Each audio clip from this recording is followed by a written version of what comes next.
So clearly you cannot script the glorious uncertainties that sport throws up. In the summer of 2021, the world was toasting Roberto Mancini and his Italian team for coming full circle after the failure to reach the 2018 World Cup. It's deja vu all over again, with the European champions failing to reach a second successive World Cup. Matt Holland, WION's resident football expert, joins me now from Bangkok. Matt, we knew that one of Italy or Portugal would not make it through to Qatar because of the draw. But that was sort of looking ahead to the winner-take-all match next week. This is just a massive shock.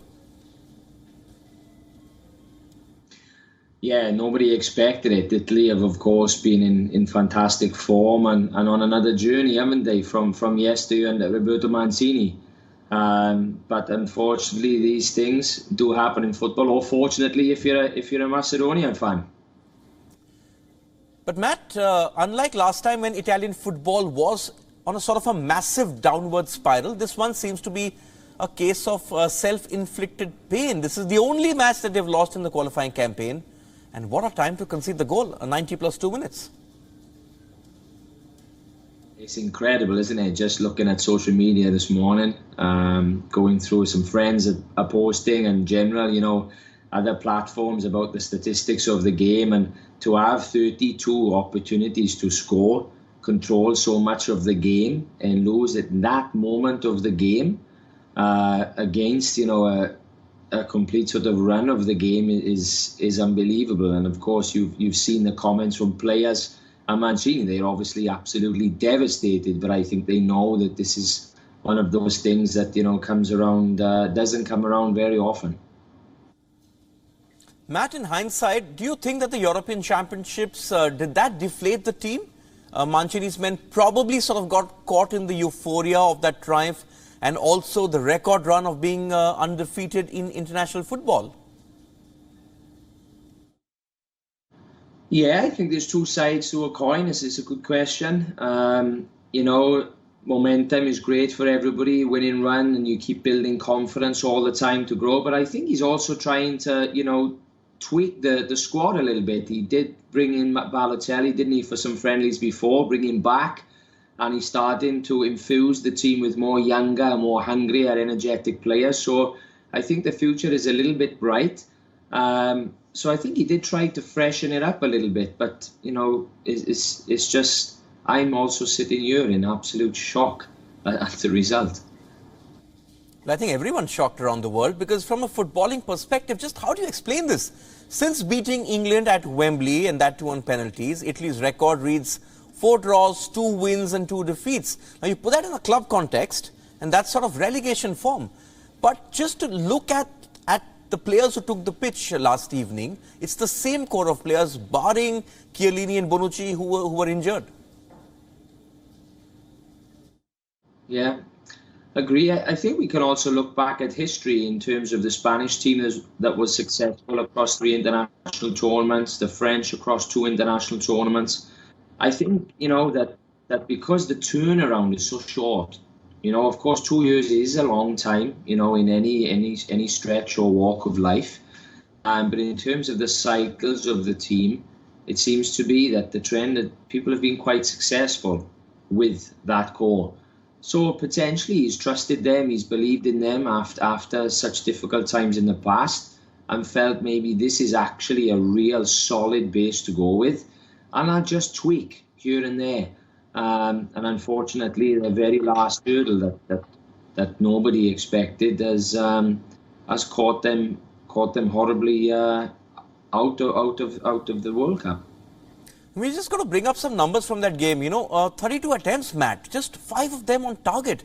So this was the classic smash and grab effort from North Macedonia. It's a proper David felling Goliath situation here, because not one person in this Macedonian team is a superstar. Their greatest player ever was Goran Pandev, and he retired at the end of Euro 2020. Yeah, it's interesting, isn't it? I met Goran Pandev many years ago when he was a young boy. He was at Lazio at the time. They played at Cardiff, so I met him when he's first coming on the scene. I was autographing actually at the time. And then to see what happened, in the last competition, and the good feeling of the team and him. And of course, Italy, they have never been known to dominate games in the way that they have. You know, it's a football cliche that is, you know, they're very solid defensively, tactically. The games are always very, very close. But under Mancini, I think we all have to agree that the philosophy, the way they play, is completely different to yesteryear and past decades. And he has adjusted this. And maybe, you know, they've been a more attacking team, but in this type of game, you know, 5 shots on target is not enough, of course, out of 32 potential chances. You know, it's nowhere near enough for them. So maybe they struggled a lot to break down. Maybe that's something you could consider. Did they do enough work? We are obviously not there on the training pitch for them, but did they do enough work to expect this type? Or, as you mentioned in the earlier question, were they a little bit complacent to think, you know, we are flying, we are in this position, we have enough to beat this opponent, we will just control and dominate, and eventually, you know, something will come. And I've heard that myself in my own career. Something will come, we get there, we keep pushing, and then all of a sudden it doesn't quite come, which is what happened yesterday. We saw Mancini at that post-match press conference, and the president of Italian Football Federation actually sat next to him in what was a very public show of support. But you know the Italians, they're a very proud footballing nation. Mancini is a national hero after winning Euro 2020, but can he now stay on in the job?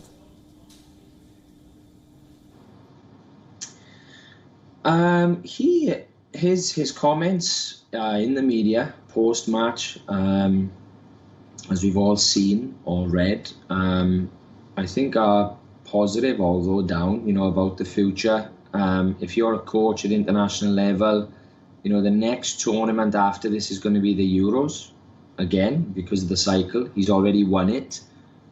Is the challenge for him going to be, I want to retain it? And does that erase this pain now of the World Cup?